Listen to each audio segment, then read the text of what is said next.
بسم اللہ الرحمن الرحیم۔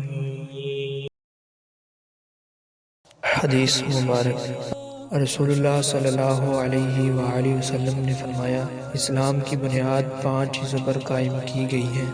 اول، گواہی دینا کہ اللہ کے سوا کوئی معبود نہیں اور بے شک حضرت محمد صلی اللہ علیہ وآلہ وسلم اللہ کے سچے رسول ہیں، اور نماز قائم کرنا، زکوٰۃ ادا کرنا، حج کرنا، رمضان کے روزے رکھنا۔ حدیث مبارک۔ آپ صلی اللہ علیہ وآلہ وسلم نے فرمایا، مسلمان وہ ہے جس کی زبان اور ہاتھ سے مسلمان بچے رہیں، اور مہاجر وہ ہے جو ان کاموں کو چھوڑ دے جن سے اللہ نے منع فرمایا۔ حدیث مبارک۔ لوگوں نے پوچھا، یا رسول اللہ صلی اللہ علیہ وآلہ وسلم، کون سا اسلام افضل ہے؟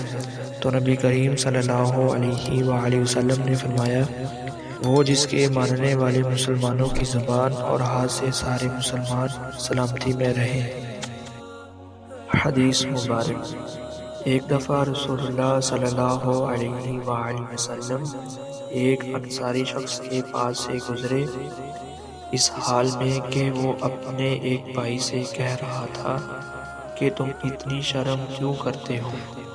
آپ صلی اللہ علیہ وآلہ وسلم نے اس انصاری سے فرمایا کہ اس کو اس کے حال پر رہنے دو، کیونکہ حیا بھی ایمان ہی کا ایک حصہ ہے۔